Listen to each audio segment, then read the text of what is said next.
Neste episódio de Noites de Cabiria, falaremos de Little Trouble Girls, de Urshka Djukic, e de L'Aventura, de Sophie Le Tourneur, dois filmes que colocam os personagens longe de casa, mas muito perto, talvez perigosamente perto, de tudo o que não conseguem ou não querem deixar para trás.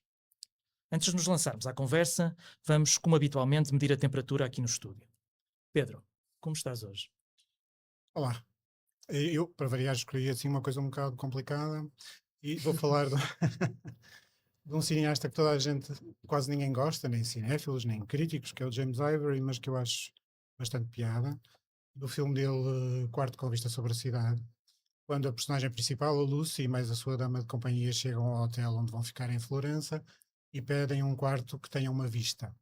Pronto.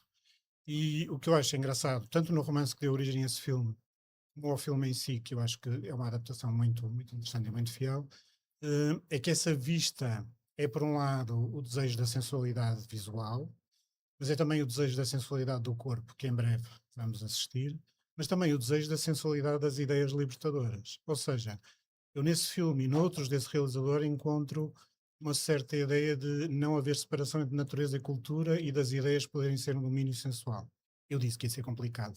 Mas, portanto, ainda por cima estamos em férias e sim, quando chego a um sítio gostava de ter uma boa vista. Muito bem, muito bem. E tu, Francisco?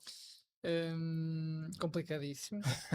E eu também, como é habitual, vou ser o elemento mundano deste trio e dizer que me sinto justamente como a Sophie Le Tourneur, não no filme de que vamos falar hoje, mas no filme anterior, no Voyage en Italie, Viagens em Itália, filme que não estreou em Portugal, no sentido no sentido da forma como ela hum, está numa autêntica gincana do dia a dia para, entre os seus afazeres, os miúdos, o trabalho, tentar marcar umas férias e,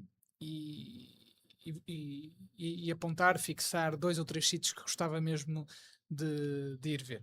Eu avisei que ia ser mundano.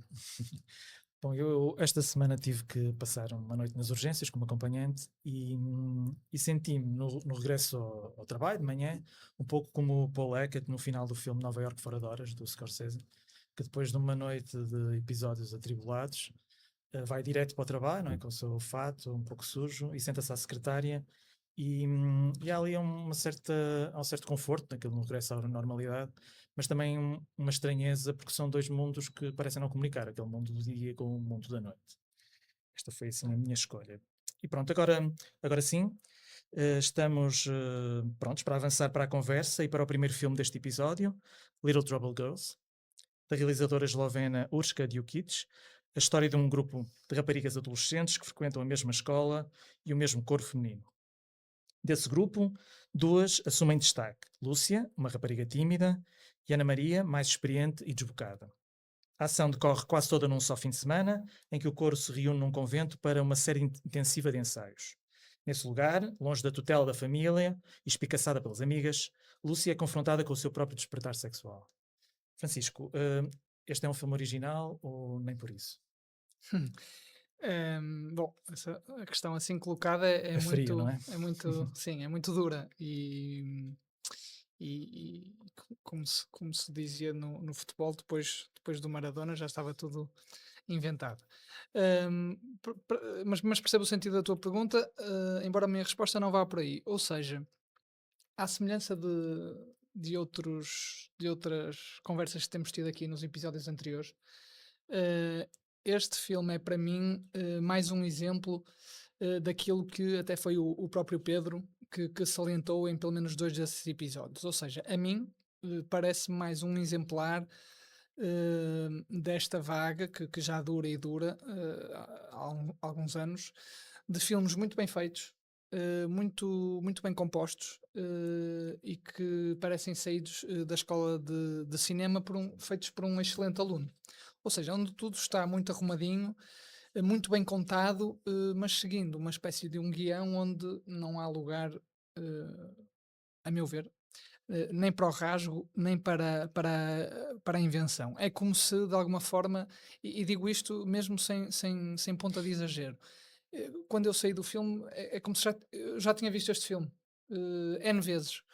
Hum, E Mesmo que não te consigas recordar de um exemplo concreto, sim, mas já sim. viste aquilo. Mas consegui, por exemplo, o plano das abelhas na flor, lembrei-me logo do Oliveira. Certamente que esta realizadora, certamente não, mas provavelmente nem viu os filmes do Oliveira, mas a verdade é que esse tipo de plano também já foi declinado por uma série de realizadores. E há uma série de coisas assim, e falarei disso também mais à frente, mesmo a figura crística, que está naquele trolha, enfim, depois poderemos falar disso. Mas o pior disto é que depois o filme, abordando, pelo menos teoricamente, temas que a mim me interessam muito, não o faz com um nível de perturbação que esses temas implicam. E é isso que eu sinto. Já falamos disto, eu até posso dizer que forjei esse conceito da inofensividade. Porque mais do que esta ideia de compostura, de arranjo, o que estes filmes me suscitam é isso, é uma certa inofensividade. São filmes que têm medo de perturbar o espectador, de sujar as mãos, digamos assim. Aliás, o final do filme é, quanto a mim, a prova provada disso. Ou seja, somos colocados perante a iminência de um acontecimento dramático, um suicídio, eventualmente, e isso é liminarmente rejeitado pela realizadora, e acabamos com uma espécie de um wishful thinking, e em que tudo está bem quando acaba bem. O plano em si, final, eu até acho bastante interessante. Hum, Nomeadamente por razões simbólicas, as uvas, que já não são verdes, já são escuras, hum, e com a música do Sonic Youth e etc. E gosto daquela ideia de. É uma coisa que se vê pouco no cinema atualmente, de um plano. Primeiro, não ficarmos com os créditos, ou melhor, não ficarmos só com os créditos, ficarmos com uma imagem com ação, não é uma imagem parada ou um freeze frame ou etc. E ficamos ali com a personagem e vemos-la muito de perto, isso, gosto disso. Mas de facto, o que esse plano encerra é mais um arredondar do filme e uma espécie de um embelezamento que o domestica. E isso, de facto, para mim, torna este filme esquecível. Só dizer que, em qualquer caso, é raro e por isso é um privilégio podermos ver um filme esloveno. Não me lembro Mas eu também não me lembro de ter visto. em tempos recentes, ou se calhar Recentemente. passados, de ver um filme esloveno, e aproveito para destacar que neste programa, tudo somado entre filmes e ideias, mas sobretudo entre filmes, temos 5 línguas a serem faladas. Portanto, temos, ajuda-me Daniel, esloveno, Português, português, inglês, inglês, francês, o francês, italiano do título do La do Aventura. Aventura. Enfim, esta seria assim a primeira ideia que gostava de trazer aqui. Pedro, não sei se queres explorar um pouco dos tópicos que Sim, eu o concordo Francisco completamente com o Francisco. abordou. Não faço a menor ideia se esta senhora Djukic frequentou ou não uma escola de cinema, mas parece, ou seja, e se frequentou, mais valia a gente dizer, olha, faz os exercícios de técnica, de montagem, mas não vás às aulas de argumento, por favor. Não aprendas o que é um bom filme, estou a pôr aqui aspas, mas faz lá uma cena qualquer que te venha à cabeça e não aquilo que aprendeste. Sim, concordo completamente. Mesmo assim, acho que o filme tem um ou dois aspectos que são relativamente interessantes. Um deles, não sei se posso Sim, sim, avançar, claro. sim. Tem a ver uma coisa que é interessante e que se calhar não é assim tão vista quanto isso, que tem a ver com quando a sexualidade começa a eclodir na adolescência, é uma sexualidade muito disponível para tudo o que está à volta, ou seja, permeável, não é? E é o que a gente vê neste filme, porque vemos aqui uma menina que tem desejos bissexuais, mas que não sabemos se isso vai continuar no futuro, não é? Vemos neste momento que ela tem desejo pelo corpo feminino, por exemplo, mas não sabemos se isso vai continuar. Aliás, não sei se vocês viram um filme também relativamente recente, que é o Close, do Lucas Dont. Não viram? Não vi.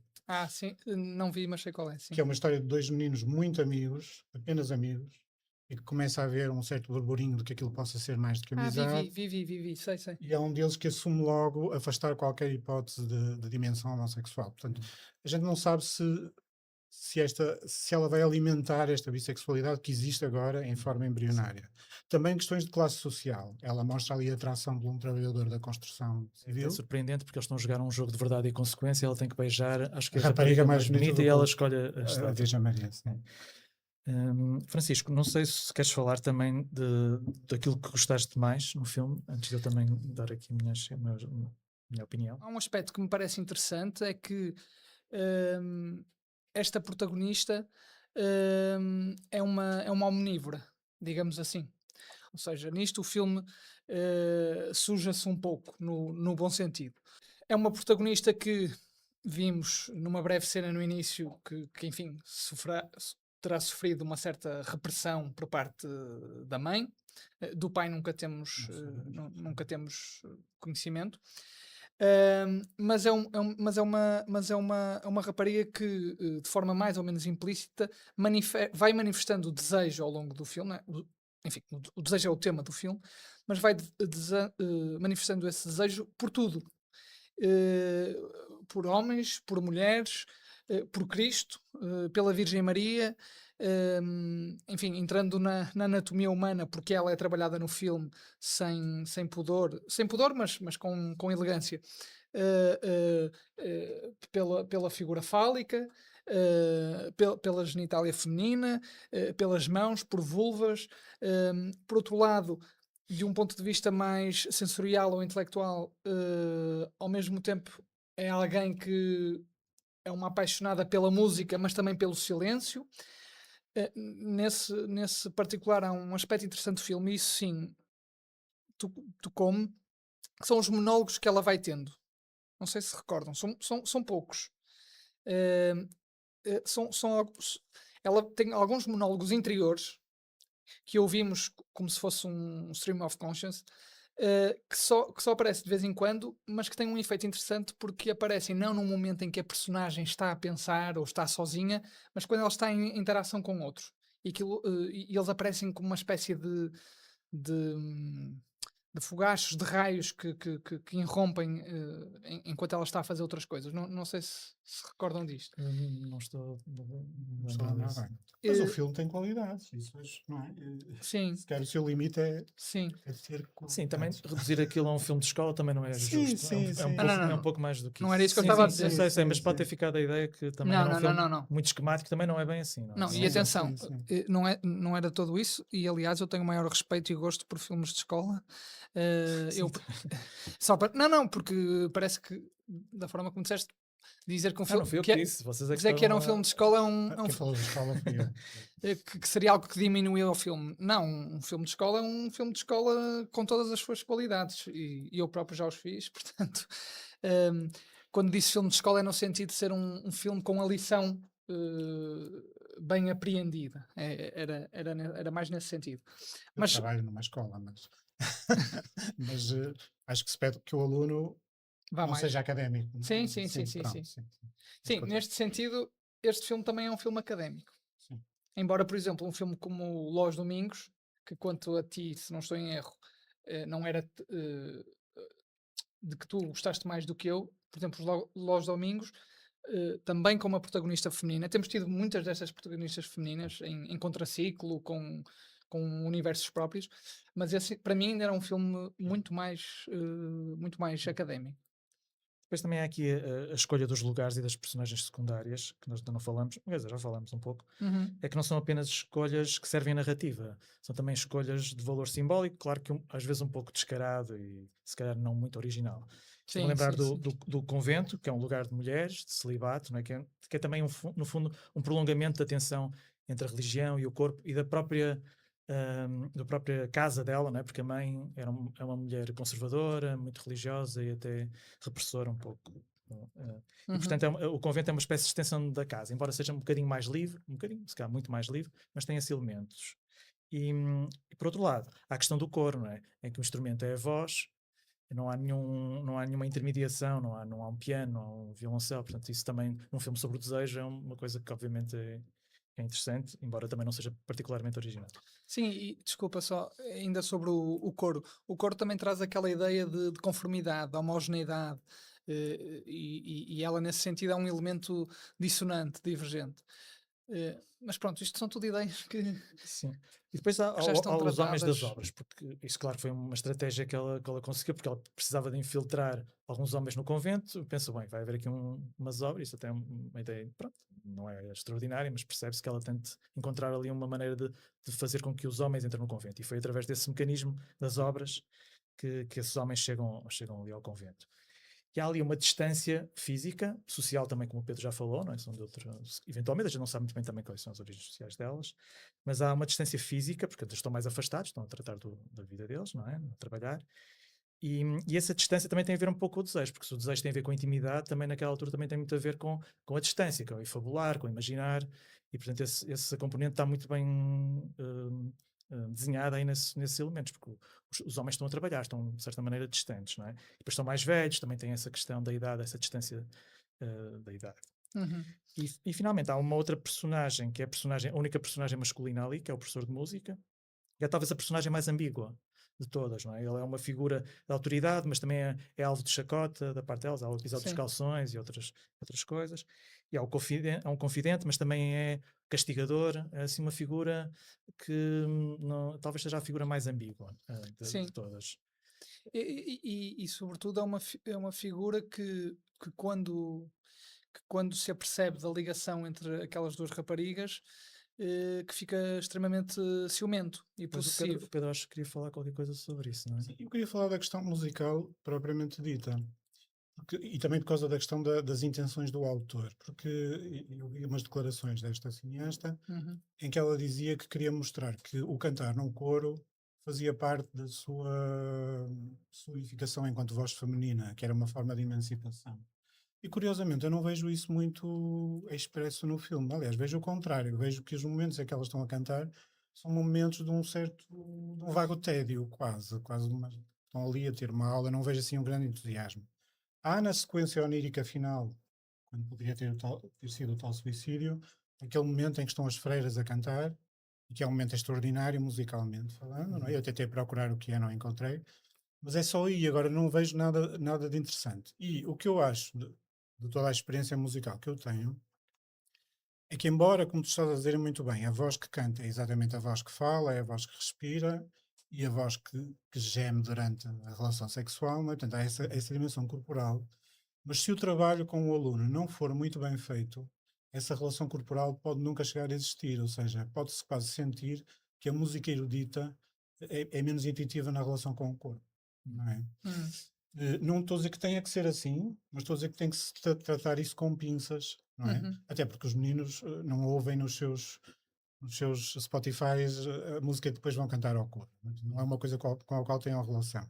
E o que eu acho interessante na figura do professor é que, seja lá por que razão, ou porque ele tem ali qualquer homossexualidade reprimida e aquilo lhe chama a atenção, ou porque ele fica Também pensei nisso. sugestionado pelo lesbianismo das duas meninas, ou qualquer coisa assim, seja lá por que razão for, o professor como é que vai castigar a Lucia? Com coisas de postura e de técnica vocal. Portanto, ele vai-lhes fazer ali uma espécie de castigo físico, Uhum. especificamente musical, especificamente técnico, para aquela perturbação que ele sentiu com o desabrochar sexual. Portanto, eu não sei se esta ideia da realizadora de que o coro faria parte do resto que estamos a ver, não vejo isso expresso no filme, francamente não vejo. E por acaso ela acaba o filme a ouvir Sonic Youth.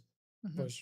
Não Eu, ouvir. ao contrário do Francisco, não gostei especialmente desse final. E penso que tu também não. Ou estou enganado, nem bem nem mal, não é? Nem bem nem mal, não é? É um bocado evidente a questão das uvas, etc. Mas acho interessante ela estar a ouvir Sonic Youth, sim.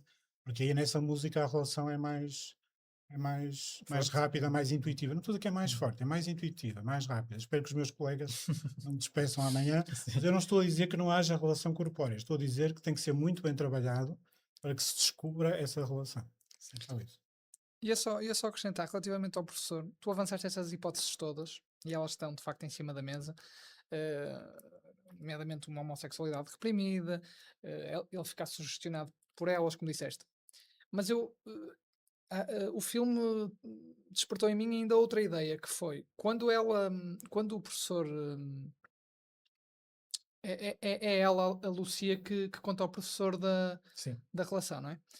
Pronto, e quando ela lhe conta, ele reage, ele reage de uma forma que deu-me, enfim, deu-me a ideia de que ele ficou magoado, ferido por essa revelação. Isso desperta um certo ciúme nele. Mas isso até teria que agora rever a cena, mas o que quero dizer é que me transmitiu que poderia estar ali, também, pode estar também ali a hipótese de o professor ele próprio manter uma relação com a outra aluna. E de que ele fica afetado com, de repente, com o facto de ter que repartir a atenção com com a Lucia. A Luna, Alguma coisa ao chateou. sim, a Luna é essa que, estando bem, também na personagem, a outra rapariga também está um bocadinho caricaturada. Aqui, portanto, aqui temos, é quase o preto e o branco, Sim, sim. e às vezes um pouco em overacting também, a meu ver. Mas esse contraste absoluto que é feito entre as duas,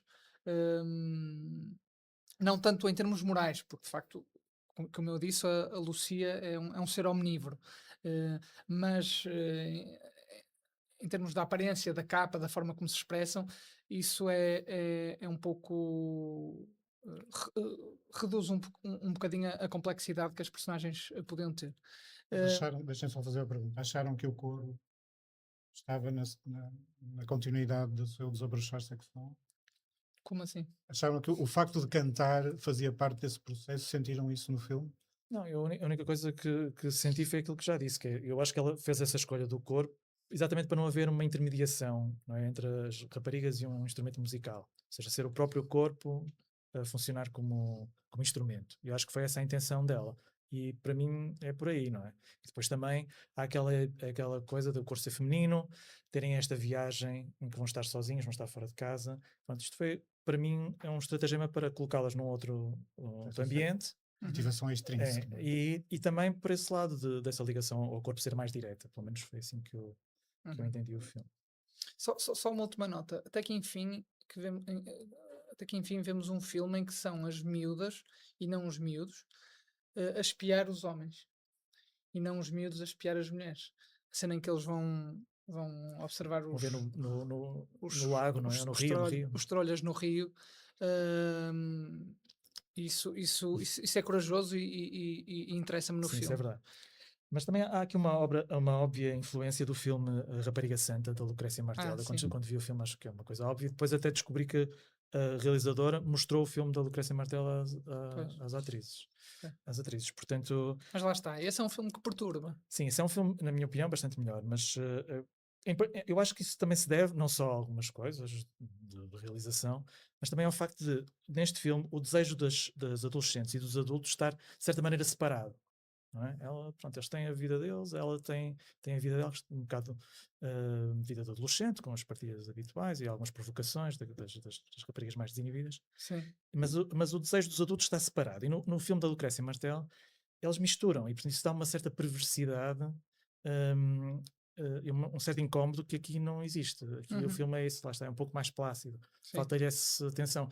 Enquanto no filme da Lucrécia Martel até é um pouco perturbador, porque há ali um caso quase de assédio e também, mas a mesma forma como os pedofilia. e pedofilia e mesmo uma forma, mas ali também não é só o desejo dos adultos, é como se o desejo das adolescentes também tivesse, ou pré-adolescentes também tivesse um lado perverso e uma pessoa sente-se um pouco incomodada Sim, a ver aquilo.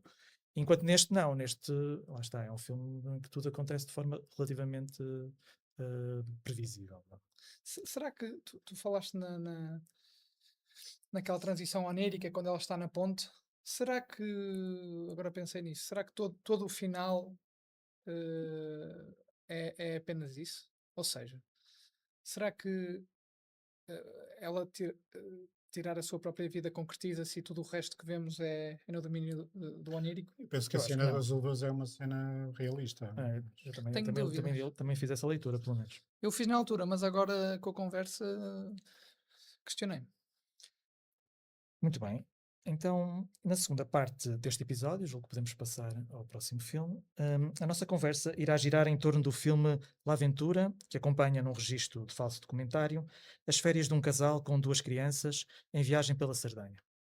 Sophie Le Tourneur a realizadora e também atriz, roubou o título a Antonioni, mas o filme está mais interessado nas pequenas histórias do cotidiano do que na grande história do cinema.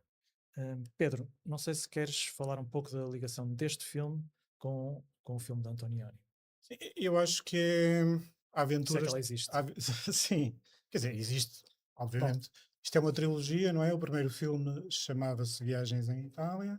O terceiro, se ela alguma vez conseguir fazer, chama-se Divórcio em Divorce Itália. Italian Style, não é? sim. Divórcio em Itália. Divorce em Itália, não é? Portanto, são tudo citações de filmes italianos, portanto, alguma relação tem que haver, não é? Só para quem nos ouve e que pode não estar tão familiarizado. O primeiro, de Roberto Rossellini, Rossellini. o segundo, este, La Aventura de Antonioni, e o terceiro, Divórcio em Itália, um filme com Mastroianni, creio Da que comédia. é do Nossa comédia. Pietro Germi, acho que é assim. Alguma relação haverá, não é? Aquilo que eu sinto é, ou melhor, a leitura que eu fiz é que a aventura está-se a tornar cada vez mais pequena. Ou seja, já na aventura do Antonioni havia a questão de que uma história como a da Penélope e do Ulisses não voltaria a acontecer. Ou seja, não havia haver uma mulher 20 anos à espera de um homem. Há ali um desaparecimento que é rapidamente esquecido, há uma relação que não consegue solidificar-se, etc. Claro que para o Antonioni isso ainda é uma questão extremamente séria, é um grande tema. Aqui, nem sequer há esse grande tema, ou seja, a aventura está aqui mesmo pequenina, em dois aspectos. Por um lado, tem a ver com a ideia de férias, que se tornou claramente uma não experiência, é mais um sofrimento do que uma experiência, não é? Achas? Eu senti isso, não é? Eles querem ir à aventura, não é? E aquilo basicamente é uma aventura prosaica, em que basicamente estão sempre a ter cuidado com o pequenito e este pormenor e aquele pormenor, e a uma dada altura ela acaba por chorar e etc. Ou seja, acho que a aventura de férias é tudo menos uma aventura. E por outro lado, acho que em termos do filme de Antonioni, que a única ligação que eu vejo é que eu acho que nestes personagenzinhos, no pai, na mãe, na filha, há uma vaga tentação de abandonar aquela família no meio daquele caos de férias. E há aquele plano muito interessante do pai a caminhar, não é? Sim, sim. Com música de barro, não sei porquê, mas pronto, mas há esse plano que podemos, das duas, ou é o pai quase a abandonar, e pelo menos imaginariamente, ou então é um momento para estar sozinho. E eu, apesar de não ter filhos, mas acho que já vivi o suficiente para saber que às vezes no contexto familiar o momento para estar sozinho é precioso, o momento para não estar naquela intensidade toda. Eh, Portanto, acho que é isso, não é? Se eu tivesse que fazer alguma leitura, é isso, a aventura é cada vez mais pequena, a aventura é cada vez mais residual. Francisco. Hum, Primeiro dizer que, não deixando de haver, obviamente, uma insinuação cinéfila, neste caso relativamente ao Antonioni, o nome do filme, originalmente, palavras da realizadora, vem de uma canção. Ah, e De tem uma dois canção Vs, acho eu. que se chama La Aventura e que é de uma dupla francesa dos anos 60, 70, mas que ainda está ativa. Pronto, e é uma música que se chama La Aventura. É a música que vemos no final do filme, que toca no final, que ouvimos no final do filme. Uma balada, chanson. Ahm, Depois dizer que, como tu sabes, ou se calhar não sabes, mas o Antonioni é o meu cineasta do coração e eu já li muita coisa sobre ele e já escrevi também. E já li muita coisa sobre a aventura e acho que nunca li nada, acho não, eu não li nada que relacionasse o filme com o Ulisses. Hum, e achei muito interessante. Sobre este filme, hum, este filme tem um mecanismo formal que é comum ao filme anterior, ao Viagens em Itália, que é o do raconto, ou seja, eh, para nos mantermos na língua italiana. Ou seja, há este dispositivo que faz com que as personagens, num certo momento, estejam unicamente a viver a ação, a serem elementos da ação, e a partir de certo momento passam a ser donos da ação. Ou seja, e começam a relembrar-se daquilo que se passou. Isto por si só, é muito interessante. Uh, Porquê? Porque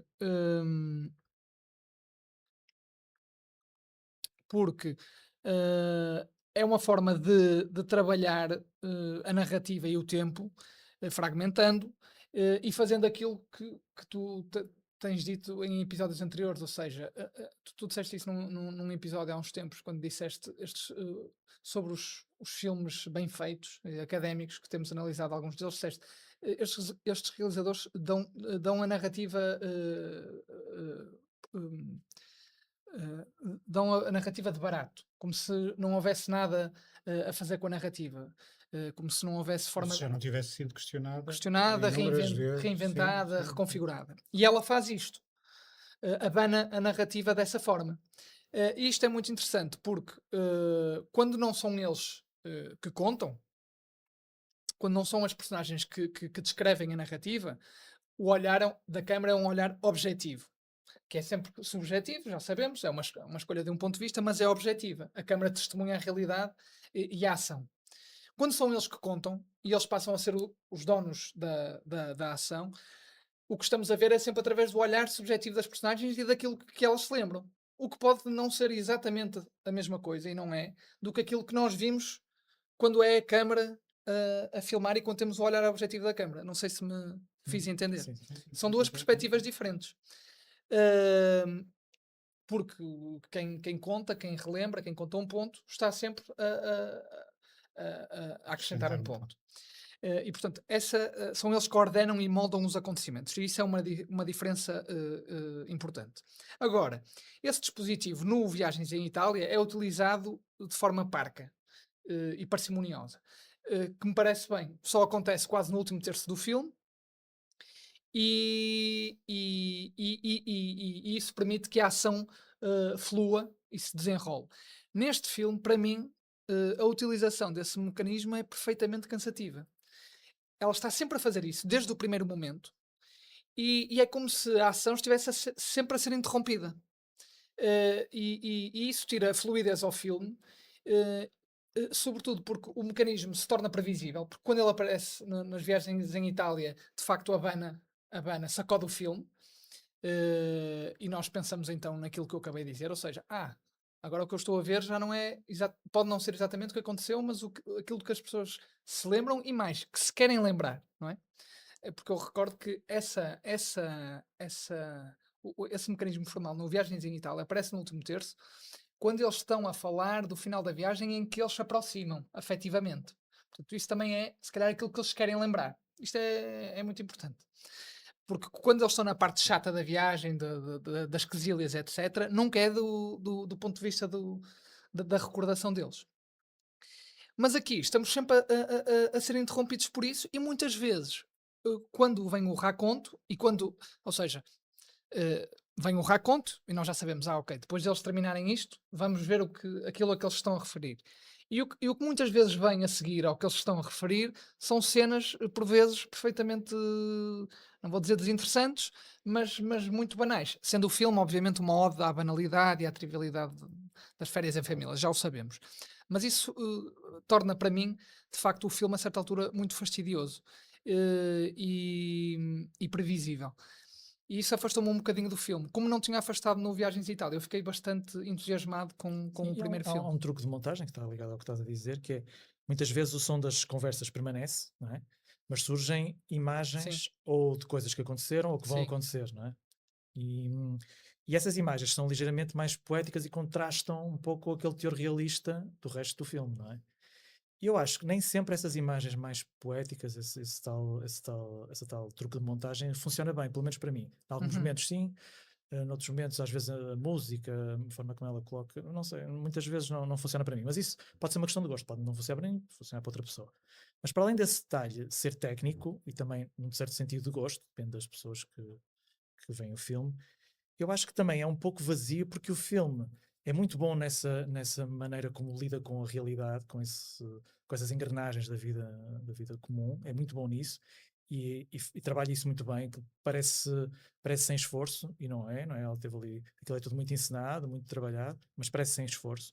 Mas quando passa para as outras imagens que são um bocado mais livres, eu acho que o filme não tem uma ideia para elas, não sabe como é que as há de sustentar. E até Uhum, podia não ser uma ideia explícita. Eu não estou a dizer que o filme tivesse uma camada realista e uma camada onírica, por exemplo, não é isso que eu estou a dizer. uhum, Mas ela ter qualquer coisa que pudesse sustentar isso. Eu acho que ela, nem implicitamente, tem essa ideia forte que possa uhum. colocar o filme num outro patamar. Sim, tu disseste, referiste agora a questão de tudo aquilo que se passa no filme dar muito trabalho.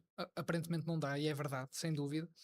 E eu nisso também queria pontuar este aspecto, que é, pelos vistos, esta realizadora já vem fazendo filmes desde 2004, 2005. É a primeira estreia de um filme dela em Portugal, portanto é natural que ainda não estivéssemos familiarizados com a sua obra.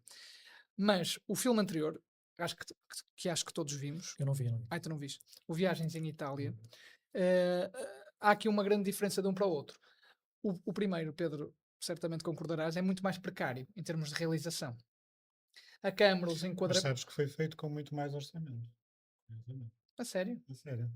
Este filme, o La Aventura, foi rodado em 14 dias, com 300 mil euros, que em França acho que é Isso o que se dá é uma, uma que é a bagatela.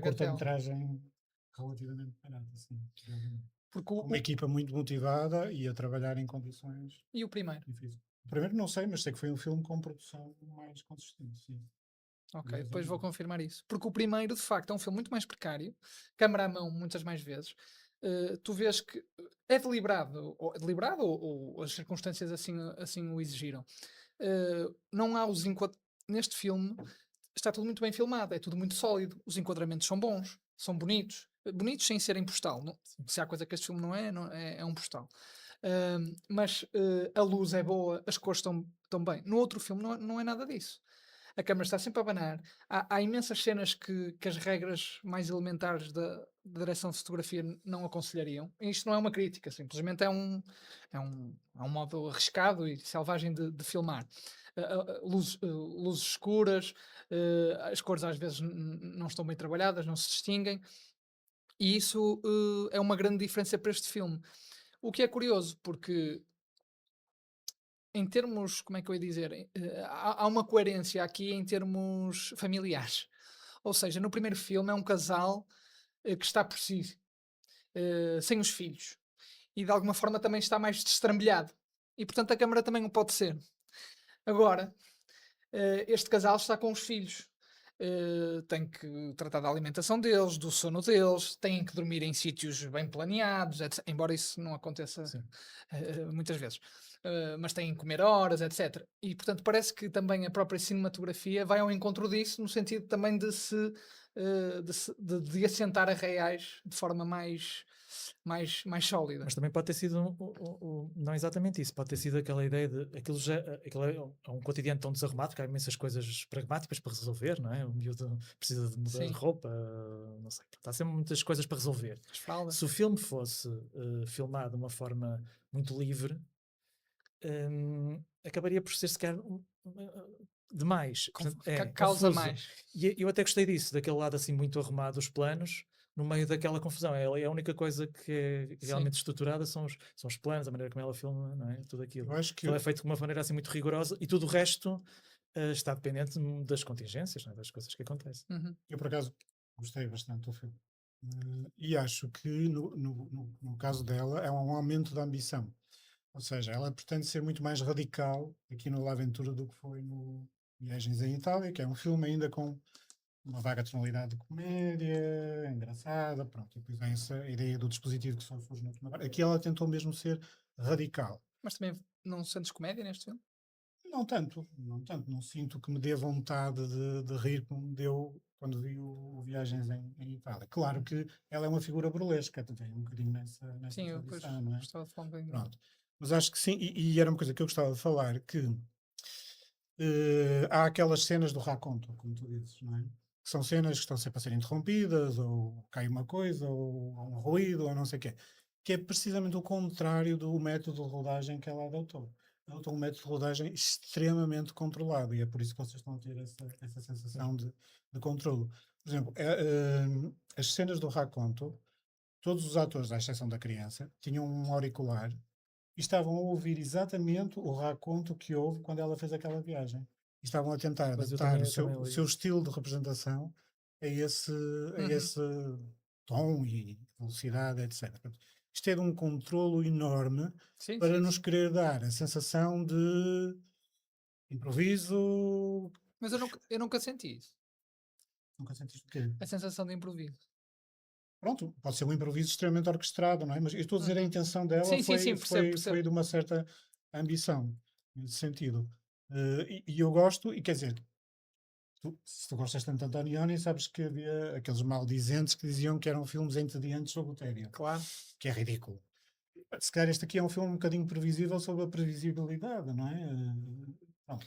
E senti, por acaso, na sala de cinema um certo cansaço. Senti que o público, ao fim de algum tempo, estava a ficar cansado com o filme. Mas eu gostei, Isto também é uma francamente eu gostei. reação, se pensarmos bem, hoje em dia, o que é há uns anos, o relato das férias das pessoas comuns era mostrar filmes que tinham gravado com péssima qualidade, ou mostrar fotografias, era tudo muito aborrecido. Hoje em dia é o contrário, é uma grande produção para mostrar o que se faz nas férias. E este é um cinema que claramente está a contrariar esses movimentos, que é Completamente. mostramos o lado Chato, chato, banal. banal Mas para fazer isso das, tem que controlar, ou seja, mas, não é mas nada cinematograficamente improvisado. interessante. Eu achei isso curioso e bem Sim. feito. E é também um pouco aquele gesto de levar um objeto banal para a sala do museu, né? Que adquire um novo significado, que é trazer a realidade para o cinema e esperar que Sim. ganhe um novo significado. Claro que esse gesto também, como já foi muito repetido, há bocado falamos do outro filme que era uma espécie de repetição de coisas que já foram feitas, esse gesto de pegar na realidade e colocá-lo num novo sítio também já não é um gesto assim tão original, só por si. E, portanto, é que parece-me, por isso é que eu estava a falar daqueles momentos em que ela tenta ser um bocadinho mais poética, naqueles intervalos, digamos assim, é que dá-me a sensação que ela não alicerça aquilo numa coisa suficientemente robusta para colocar o filme no outro patamar. Hum, É só dizer, quando o Pedro abriu a conversa com a questão da aventura, eu percebo, claro, o que o Pedro diz, mas eu acho que estes pais não têm a ambição de que estas férias vão ser uma grande aventura. Eles sabem exatamente o que aí vem, eles estão preparados para isso. Eu acho que o título do filme passe a citação do Antonioni, passe a alusão à música. Não vi a letra da música, portanto não sei se terá mais ligações, mas é um título claramente irónico. Claro, claro. Ahm, sem que estas férias deixem de ser uma aventura, porque esta é a aventura das férias em família. Porque são assim. Ahm, tudo o resto, não é tudo o resto, mas as imagens postal das férias em família, como nós sabemos, são são cinema, fabricadas, não é? são São falsas. fabricadas. E a propósito disso que referiste, Daniel, eu também acho muito interessante que ahm, estas férias, a forma como estas personagens a vivem, de facto, é anacrónica. No sentido de não estão preocupados, não estão a tirar fotografias e a colocar em redes sociais, etc. Quer dizer, há a filha que grava, não é? Grava, mas não se falam de redes sociais, Sim, nem sim. ninguém comenta, nem. Pronto, isso é absolutamente liberado e é um gesto que eu aprecio, mas que não é dado de forma também ostensiva, Sim. não é uma família anti-redes sociais. Não Simplesmente sabemos, não é? Sequer. sim, mas Nem parece. não há nenhum Não. comentário jocoso sobre as redes, etc. Mas ao mesmo tempo, nessa linha do anacrónico, tem momentos muito interessantes mesmo e saudáveis, é aí que eu quero chegar. Ou seja, o filme recupera, no meio desta banalidade das férias, recupera este conceito de tempo morto. E isso é muito importante, que é uma coisa que hoje nós já não praticamos pouco ou mal, não é? Por exemplo, aquela cena longuíssima, há duas ou três, umas mais longas que as outras, mas há duas ou três assim. Mas aquela cena longuíssima em que eles estão num quarto, em que o pai está Está deitado, deitado. adormece e Está a acorda, tá, dormir. pronto. Eles estão, é um momento banal, mas profundamente bonito, Sim, porque é uma família que está simplesmente a ser uma família. sim. Sem necessidade de estar a fazer atividades espetaculares, sem necessidade de estar a distrair-se com uma coisa extremamente divertida, e estão ali às voltas sobre si mesma, mas também sem se chatearem, sem se exaltarem.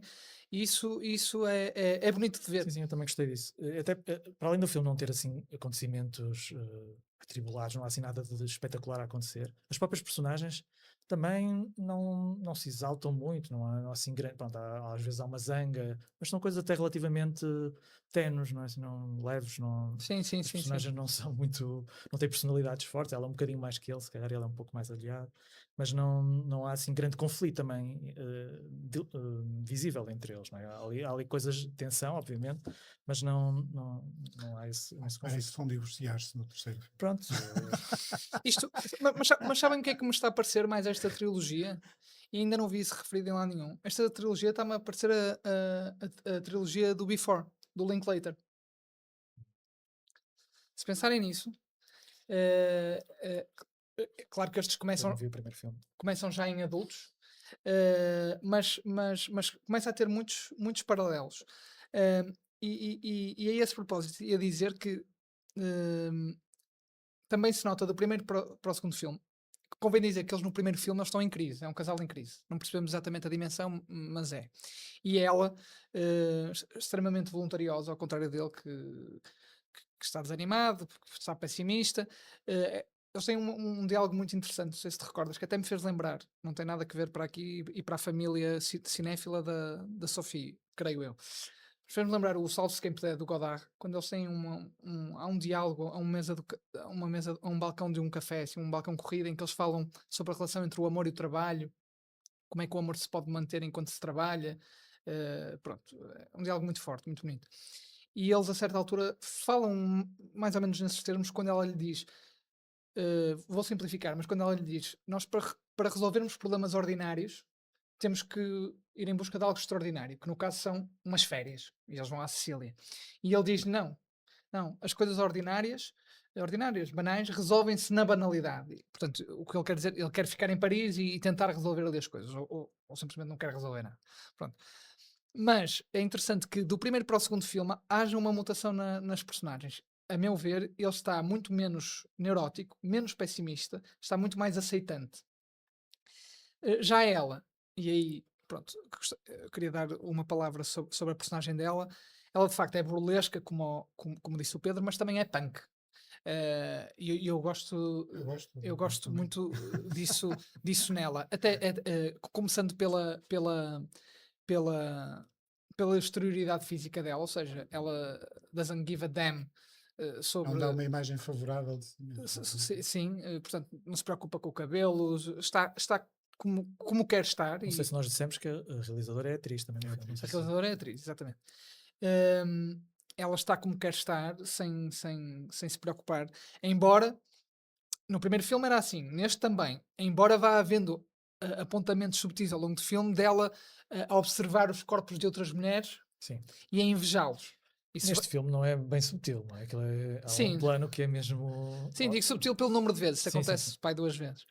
Mas, tirando isso, ela prossegue aqui uma certa, não vou dizer de forma assim solene, mas há uma certa inversão dos papéis de género. Ela já no primeiro filme, ou seja, o cinema é um fabricante de imagens, não é? E do nosso imaginário coletivo. E na história do cinema, normalmente, os aventureiros são os homens, não é? Por razões que todos conhecemos. Um, e as mulheres, infelizmente, vão tendo sempre um papel subalterno. Claro que há imensas exceções, hoje ainda mais, pronto. Mas nestes filmes, sobretudo no primeiro, é sempre ela que comanda as coisas. Ela é que marca as férias, ela é que, mais do que marcar as férias, é que está interessada em ver os sítios que interessa visitar e ele é, passa a expressão, um mongo. Neste segundo filme não tanto, mas no primeiro é assim, ele é um mongo e ela é que é dinâmica, é que é curiosa, etc. Mais, é ela que, em grande parte do primeiro filme, é ela que conduz a mota. E ele é que vai agarradinho a ela atrás. Invertendo aquela também imagem clássica do homem a conduzir e a mulher a agarrar. Isso parece-me interessante. Hum, e fico com curiosidade de facto para o filme seguinte, que eu posso dizer desde já, eu acho que não vai haver divórcio nenhum. Não, e foi ela que disse. Agora, se depois vai Pá, o haver ou título- não. Não, mas título ela do diz filme- que há o um filme- divórcio. Sim, O título do filme é Que há um que será divórcio esse, não é? entre, sim, que no casal. terceiro, sim, que eles estão este Ah, ano. eu sabia o título Não do era filme. futurologia minha. Não, eu sei que não, porque Sim, o título do sim, filme é sim, Divórcio sim, em sim. Itália, mas eu achei que não ia haver, mas ok. Mas em termos de uma mulher a dar uma imagem da feminilidade, sinto-me mais piada a este filme do que o que falámos em primeiro lugar. Não? Sim. Acho que é uma coisa Sim, sim, mais certo. Sim, também concordo. arejada. E há uma acho que julgo que foi o ator do filme que disse que este era um filme contra a morte. E é Uhum. uma descrição que eu acho bastante acertada. Não porque o filme convoca uma vida grandiosa, mas precisamente pelo contrário, por ser menos ambicioso. Eu acho que parece uma contradição, mas não é. Porque às vezes há uma sobrevalorização dos grandes temas, não é? O amor, a superação, a coragem, enfim. E esses temas, se forem tratados como abstrações, como elementos intangíveis, acho que enfraquecem a narrativa. E este filme não é isso. É um filme sobre as engrenagens, sobre os aborrecimentos do cotidiano. Eles estão a decidir se vão comer o gelado aqui ou se vão comer o gelado lá em baixo. É este Sim, tipo de sim, sim. coisas. Ou se o quarto se mudam de quarto porque o quarto cheira mal. É este tipo de peripécias que ocorrem durante o filme.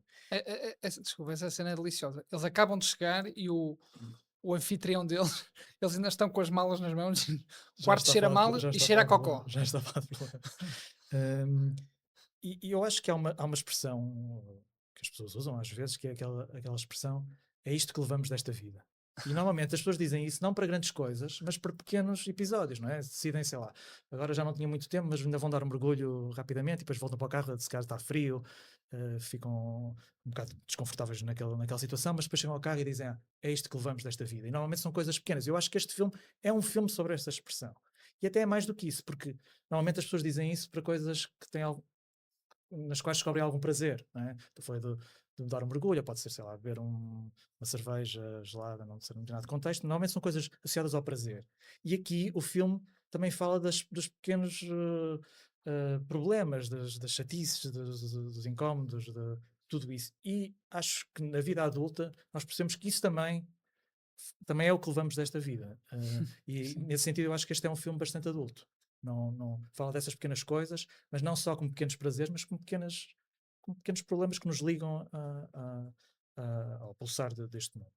Eu Uhum. acho isso que o filme traz isso muito bem. Não sei se mais alguém tem alguma coisa a dizer, se não, Não? passávamos para algumas notas à margem destes filmes. Pedro, queres começar? Começo eu. A minha nota não tem diretamente a ver com o cinema, foi um livro que eu li recentemente, na tradução para inglês que eu li chamava-se At the Burning Abyss, de um senhor chamado Franz Fillman. Basicamente é ele a relatar a sua experiência de relação com a poesia do Georg Trakl, que foi um poeta que morreu no início da Primeira Guerra Mundial. Vou tentar ser rápido. Ele basicamente encontra Estamos com tempo. Lá com calma. Ah, Sem problema. ele encontrou essa poesia pela primeira vez nos últimos dias em que a Alemanha esteve quase, melhor, nos últimos dias em que a Alemanha achava que ia ganhar a Segunda Guerra Mundial, e ao ler aquela poesia ele teve a certeza que a Alemanha ia perder, apesar de toda a propaganda. E depois ele foi capturado pelos soviéticos e teve ali um processo de reeducação. Portanto, ele tornou-se basicamente comunista. Não sei se ainda o seria passado muitos anos. E isso levou-o a desinteressar-se por completo dessa poesia. Desde logo porque era uma poesia pessimista e isso para a ideologia soviética não podia ser. Tínhamos que ser otimistas, à procura da sociedade final, perfeita, não sei o quê, portanto tudo que fosse pessimista. Mas outras coisas, este poeta tem montes de sombras, etc. E o que ele conta, e eu acho apaixonante no livro e a maneira como ele conta, é que o poema acabou por superar a lavagem ideológica que lhe tinham feito. Porquê? Porque o poema acaba por ser mais complexo do que propriamente aquele conjunto de ideias que lhe tinham vendido e às quais ele, de certo modo, aderiu. E porquê que eu trago isto para aqui? Porque acho que ainda hoje estamos um bocadinho, às vezes, a julgar os filmes de acordo com as ideologias que temos, e se o filme não se porta bem, a gente bate no filme, digamos assim. Quando eu acho, e é por isso que eu sou cinéfilo e não militante de um partido, eu acho que quando um filme é interessante, quando um filme é complexo, é mais útil para essa coisa de vivermos em conjunto, que se chama política, do que propriamente uma ideologia extremamente cerrada. Mas isso És tu e eu também. Francisco, Ah. sei que querias falar de De filmes dois de terror. filmes. De filmes de terror, exatamente. Sim, os dois filmes são o Backrooms e o Obsession, mas antes disso queria fazer só um pequeno introito. Para dizer que parece que alguma crítica acordou de repente para o terror. Parece que acordou ontem. Como se não tivessem sido feitos filmes de terror em todos os anos da história do cinema. Ahm, porque de repente este fenómeno, que eu nem percebi como é que se formou, este fenómeno Backrooms e Obsession, um ou outro, de repente criou-se esta. Não sei se têm acompanhado, mas pronto, mesmo entre crítica eh, boa, hum, esta dualidade artificial nonsense entre um filme e o outro, como se ambos fossem referentes de alguma coisa e que se tivesse que escolher ser mais de um ou ser mais do outro. Primeiro dizer que os últimos anos, só para falar na última década, têm conhecido vários filmes de terror ótimos e muitos deles muito melhores do que estes dois. E só estou a falar dos filmes que estrearam em Portugal, que são filmes de terror americanos. Nem falo dos asiáticos, porque esses não conheço. Os que me chegam é só através do Fantasporto e pouco mais. Mas só assim lembro-me do Sr. Babadook, que é um filme que recomendo a todos vós, o The Autopsy of Jane Doe, o Cloverfield Lane, It Comes at Night, o Lights Out, The Visit, enfim, é só escolher. Depois, e antes de entrar nos filmes, dizer que o Backrooms, esta dualidade que de repente foi colocada, quase como há 1 ou 2 anos se falava do Barbie e do Oppenheimer, lembram-se? Pronto. O Backrooms nem sequer é um filme de terror. E não digo isto aqui como uma idiosincrasia. Não é um filme de terror. Desde logo, não tem jump scares. É um filme surrealista. Se é bom ou não, como filme surrealista é outra coisa, mas é um filme surrealista. Tem-se falado muito do David Lynch, claro, mas eu até em quem mais pensei foi no Buñuel. Não estou a dizer que é um filme próximo dos filmes de Buñuel, porque não é, mas foi em quem eu pensei. É um filme surrealista e ia dizer aqui outra coisa que agora não me recordo. Sobre os filmes em si, começando pelo o Backrooms, e muito rapidamente, é um filme que desde logo tem uma origem inusitada. Basicamente, isto é fenómeno internet, de facto. Houve um tipo que há uns anos atrás, num fórum qualquer daqueles em que os miúdos estão sempre colados, pôs uma imagem de um sítio que achou muito estranho. E os miúdos acharam isso tudo muito estranho e começaram a pôr imagens parecidas. E formou-se um thread de backrooms. Pronto, mas desubstancializado, era só cenas estranhas. Isto parecem outras realidades. Backrooms, não é? Um, Pronto, e entretanto, o realizador deste filme, que agora não me recordo o nome, fez antes disto uma série no YouTube, a partir dessas imagens, e entretanto conseguiu financiamento e fez este filme que está a ser um sucesso. O que é interessante é que o filme, de facto, para essa mesma geração que criou este fenómeno, é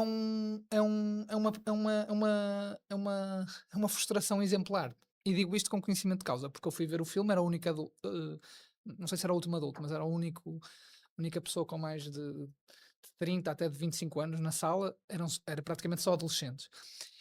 E a ironia é que o filme é uma seca, entre aspas, porque não se passa nada no filme. Não há sustos, desde logo, já disse, não havia jump scares, mas não há. O filme é muito parado. E a certa altura os miúdos já estavam todos a mexer no telemóvel durante o filme, e uma delas lembro-me que disse no final a seguinte frase: diz Afinal é de terror o filme. Com miúdos a mexer no telemóvel no meio do filme, para mim isso é Não, terror. não, não. Ah, sim. Isso é outro terror. E uma miúda no final do filme disse assim: Opa, nunca me assustei, mas fiquei tipo. E é um bocado isso o filme. Ou seja, não é um filme de terror, mas é um filme estranho. eh, so- Sobretudo, imagino eu, para um adolescente. Porque é um filme que lida com a abstração, com essa ideia de nada. E também com alguns. Era isso que eu ia dizer há pouco, além de surrealista, com alguns contornos psicanalíticos. Pronto. Por outro lado, é um filme que nessa ambição é um bocadinho pretencioso, porque na verdade aquilo depois também nunca é um bocadinho vazio. Pronto, e não se desenvolve muito e acaba por ser quase um meme demasiado longo das tais imagens, das cenas estranhas, digamos E assim. quanto ao Obsession, Quanto ao Obsession, esse eu vi. tu viste, queres dizer algo e depois eu complemento? Não, eu não quero dizer muito. Tu viste esse filme em Malta. Eu acho que este filme e este filme e outros filmes deste género que estão a ser muito elogiados pela crítica, eu não consigo perceber muito bem a natureza dos elogios, porque para mim o que é essencial num filme de terror é a construção da atmosfera, uma certa atmosfera de medo. Isso para mim é que faz para o meu gosto, claro. E nenhum destes filmes, bem, o Backrooms não vi, mas o Obsession tem algumas coisas interessantes, não digo que não. Tem algumas coisas interessantes, mas a construção da atmosfera de terror é muitas vezes negligenciada, e neste filme eu também acho que é, e portanto eu não vou muito Uhum. nesta linha de elogios que anda para aí. Sim, eu também não considero o filme aquilo que têm feito dele. Sobretudo, repito, alguma crítica que parecia que estava adormecida para o terror e agora acordou para este filme. Acho que o fenómeno do filme se explica facilmente, ou seja, é um filme que, através deste gimmick, que é o objeto mágico do filme, eh, fala sobre um fenómeno muito contemporâneo, ou seja, as relações tóxicas. Pronto. E de como. Ou seja, tudo coisas que antes eram conhecidas de toda a gente, há 20 anos atrás, o ciúme, a possessividade, etc., mas que hoje, no discurso contemporâneo, ganham foros de patologia e de uma grande censura social, não é? Pronto, hoje fala-se muito nisso, não é? Na violência no namoro, e ainda bem, e portanto, o filme, que para mim até não deixa de ter os seus momentos cómicos também, fala sobre esse tema e acho que é por isso que de facto tem, Tem tido sucesso, não é? tem tido sucesso. Para mim seria muito mais interessante e, e, e, e difícil eh, que, que, que os dois protagonistas ficassem, isto para quem viu o filme, ficassem obcecados os dois, um pelo outro. Acho que isso era um caminho que seria mais engraçado para o filme tomar, em vez de ser só um, só um e não os dois. E é só dizer sobre o filme que o filme vai tendo assim alguns truques que a mim, que a meu ver o puxam para baixo, e há um que me parece muito claro. O final do filme, não sei se te recordas, não sei se é o último plano mesmo, mas se não é o penúltimo, ou penúltimo aparece um televisor antigo.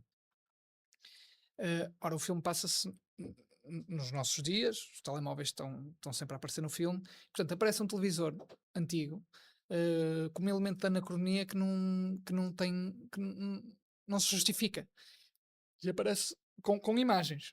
Portanto, parece assim, assim um elemento tipo, como é que se diz? Nostálgico, retro, que acaba por, de facto, há vários momentos, há 2 ou 3 momentos assim que não têm substância para aparecerem no filme desde logo porque o filme não tem no seu argumento e na sua visualidade, não tem nenhuma relação com o passado, nem sequer com o passado do filme de terror. Não há grandes evocações nesses termos. Deixa-me dizer, Daniel, que às vezes também vou ao cinema quando estou a viajar. Como dizia o Truffaut, os cinéfilos, é Exatamente. gente doentia. Muito bem. Não sei se querem juntar mais alguma coisa. Não, queria só desejar boas férias a toda a gente. Não. Ah. Portanto, o Noites de Cabiria é um podcast da Casa Comum, da Universidade do Porto. Todos os episódios estão disponíveis no site da Casa Comum, no Spotify e no Apple Podcast. Podem também acompanhar a atividade do podcast através da nossa conta do Instagram, @Noites de Cabiria. O Noites de Cabiria fará agora uma pausa e voltará no fim do verão. Até lá, boas aventuras. Até setembro. Até setembro.